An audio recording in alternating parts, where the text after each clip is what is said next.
Small cap fund ICICI ব্যাংকেরও আছে, HDFC ব্যাংকেরও আছে, state ব্যাংকেরও আছে, তার বাহিরে অন্যান্য মিউচুয়াল ফান্ডেরও আছে। সেই একই রকম ভাবে mid cap, large cap, flexi cap যেগুলো ফান্ড আছে সবগুলা কিন্তু সব মিউচুয়াল ফান্ড কোম্পানির আছে। এই সবগুলা ফান্ডের মাঝে থেকে টপার কি হিসাবে বাইর করবেন। Welcome guys to another video. আজকের টপিকটা হলো যে মিউচুয়াল ফান্ডে কি হিসাবে আমরা দেখবো যে কোন ফান্ডটা পারফেক্ট আমরার জন্য। কারণ অনেকগুলা ফান্ড আছে, আমরা ভারতবর্ষের মাঝে অনেকগুলা কোম্পানি বা ব্যাংকে মিউচুয়াল ফান্ডের বিজনেস করতেছে।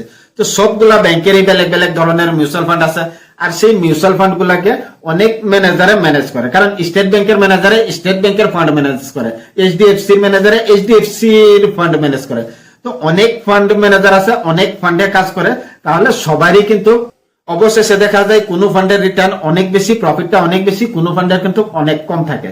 তো এগুলার মাঝে আমরা কনফিউজ হওয়ার কোনো দরকার নাই। আমরা দেখবো যে গত 5-10 বছরের মাঝে সবের থেকে বেশি কোন ফান্ডে কোন ক্যাটাগরির বেশি রিটার্ন দিচ্ছে। তো চলুন যাই স্ক্রিনে গিয়ে দেখি।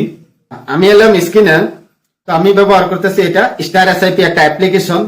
তো এই অ্যাপ্লিকেশন আমি স্মল ক্যাপ সিলেক্ট আছে, স্মল ক্যাপে দেখি সবার প্রথমে, কারণ আমার ফেভারিট স্মল ক্যাপ। লং টার্মের মাঝে সবগুলো ফান্ডের থেকে ভালো রিটার্ন দেয় স্মল ক্যাপে, বেশি রিটার্ন দেয়, কিন্তু শর্ট টার্মের মাঝে ভলিটিলিটিটাও অনেক বেশি। তো টাইম ফ্রেমটা 10 বছর আছে, 10 বছরই থাকুক। 5,000 টাকা প্রতি মাসে এসআইপি অ্যামাউন্ট সিলেক্ট করে দিলাম। তো যদি আজকে থেকে 10 বছর আগে 5,000 করে প্রতি মাসে ইনভেস্ট করতাম, তাহলে কোয়ান্ট স্মল ক্যাপে সেটাকে 26% রিটার্ন দিয়েছে। সেটার সাথে নিপন ইন্ডিয়া স্মল ক্যাপে 25% দিয়েছে, 25.5%। এইচএসবিসি 22.5%, অ্যাক্সিস স্মল ক্যাপে 22%, কোটক স্মল ক্যাপে 21% করে দিয়েছে। স্টেট ব্যাংকের ফান্ড এসবিআই স্মল ক্যাপে 21% করে দিয়েছে।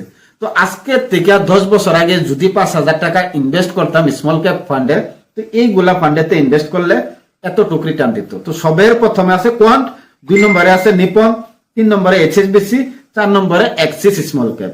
তো 10 বছর আগে থেকে যদি আজকের দিনে টপও আছে এগুলা ফান্ড, ভবিষ্যতেও থাকতে পারে। তো এই জায়গা থেকে সিলেক্ট করতে পারেন যে কোন ফান্ডে ইনভেস্ট করবো বা কয়টা ফান্ডে ইনভেস্ট করবেন, 1-2টা ফান্ডে ইনভেস্ট করবেন, সিলেক্ট করতে পারেন। সেম ফর্মুলায় আমরা উপরে গিয়ে দেখি মিড ক্যাপ।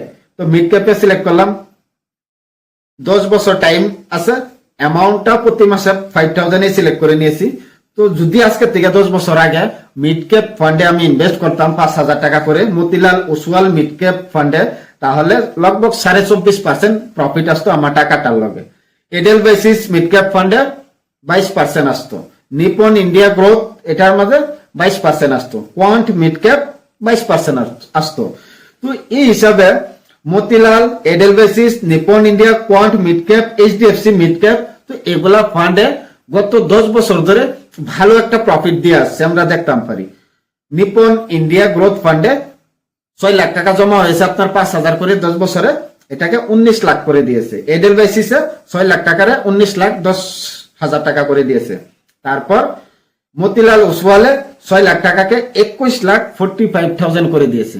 তো এই ফান্ডগুলার ভিতর থেকে আপনি বেছে নিতে পারেন, আপনার একটা ফান্ড বা 2টা ফান্ড যদি লাগে বেছে নিতে পারেন। কারণ যেই ফান্ডগুলা নাকি নিজেকে প্রুভ করেছে গত 10 বছরের মাঝে তারা টপে আছে, ভালো রিটার্ন দিয়েছে, তো ভবিষ্যতেও দিতে পারে। তো এই ফান্ডগুলোর মাঝে থেকে বাইসা যে কোনো একটা ফান্ড বা 2টা ফান্ড নিতে পারেন ইনভেস্ট করার জন্য। তারপর লার্জ ক্যাপে যাই। লার্জ ক্যাপ সিলেক্ট করেছি আমি, টাইমটা 10 বছরই আছে, ইনভেস্টমেন্ট অ্যামাউন্টটা এসআইপিটা 5,000 আছে। তো ধরুন আজকের থেকে 10 বছর আগে আমি যদি 5,000 টাকা প্রতি মাসে এই ফান্ডগুলাতে ইনভেস্ট করতাম, তাহলে নিপন ইন্ডিয়া লার্জ ক্যাপ ফান্ডে 6 লাখ টাকা আমার জমা হতো 10 বছরে, 14,46,000 বানিয়ে দিত, 16% এর বেশি return, almost 17% return. ICICI Pru blue chip এই ফান্ডে যদি ইনভেস্ট করতেন লগভগ 16.5% রিটার্ন আসতো, প্রফিট আসতো। কানাড়া রোবোকো ব্লু চিপ ইকুইটি ফান্ডে যদি ইনভেস্ট করতেন লগভগ 16% রিটার্ন আসতো। বরোদা বিএনপি পরিবাস লার্জ ক্যাপ এই ফান্ডে যদি ইনভেস্ট করতেন 15.38% রিটার্ন আসতো।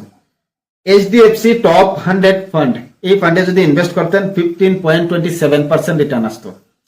তো যদি আপনি কোনো লার্জ ক্যাপ ফান্ডে ইনভেস্ট করতে চাইতেছেন, তাহলে এই ফান্ডগুলোর থেকে একটা বা ম্যাক্সিমাম দুইটা ফান্ড বেছে নিতে পারেন। কারণ যেই ফান্ডগুলা নাকি 10 বছরের মাঝে নিজেকে সাবিত করেছে, ভালো টপ জায়গায় এনে বসাইছে, এই ফান্ডের নাম ভবিষ্যতেও নিতে পারে আর ভবিষ্যতেও ভালো একটা প্রফিট দিতে পারে।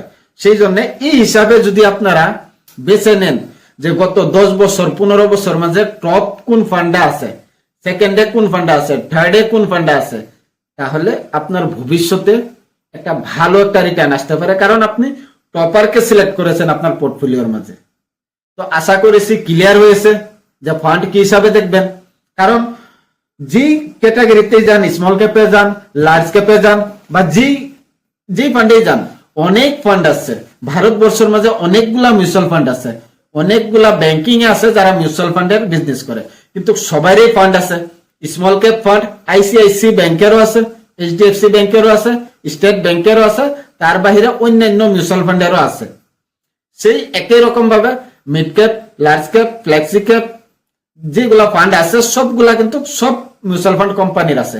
এই সবগুলা ফান্ডের মাঝে থেকে টপার কি হিসাবে বাইর করবেন, ভালো ফান্ড কি হিসাবে বাইর করবেন, সবের থেকে ভালো রিটার্ন কোন ফান্ডাই দিয়েছে বা ভবিষ্যতে দিবে, এগুলা বাছার একটা পদ্ধতি আছে। তো সেই পদ্ধতিটা আমি দেখাইলাম। আর স্টার এসআইপি অ্যাপ্লিকেশন আছে গুগল প্লে স্টোরে, সেটা ডাউনলোড করে আমি যেভাবে দেখেছি দেখতে পারেন, বা গুগলে গিয়ে সার্চ দিবেন স্টার এসআইপি, এই ওয়েবসাইটটা খুলে যাবে, সেই জায়গাতে আপনারা দেখতে পারবেন। লার্জ ক্যাপ হোক, মিড ক্যাপ হোক, স্মল ক্যাপ হোক, যে কোনো ফান্ডেই হোক, আপনি টাইমটা দিয়ে 10 বছরের দেখবেন, না 15 বছর না 20 বছর, টাইমটা দিয়ে বাস দেখে নেবেন যে এই 10 বছরের মাঝে টপ 4টা 5টা ফান্ড কোন কোন ফান্ড ছিল, 15 বছরের মাঝে কোন কোন ফান্ড ছিল টপার, বা 20 বছরের মাঝে টপার কোন কোন ফান্ড। তো সেই ফান্ডগুলোর দিকে যদি বাইছা নেন, ভবিষ্যতে আপনার পোর্টফোলিওটা উজ্জ্বল হয়ে উঠবে আর লাভটা অনেক বেশি আসবে। তো আশা করি ভিডিওটা অনেক কিছু শিখেছেন, অনেক কিছু নলেজ পেয়েছেন। যদি উপকার হয়ে থাকে আপনার এই ভিডিওটা থেকে, তাহলে ফেসবুকে যদি দেখেন পেজটাকে ফলো করে দিবেন, ইউটিউবে দেখলে চ্যানেলটাকে সাবস্ক্রাইব করে দিবেন। ভবিষ্যতে স্টক মার্কেটের বিষয়ে অনেক কিছু শিখতে চাইলে, জানতে চাইলে। ধন্যবাদ।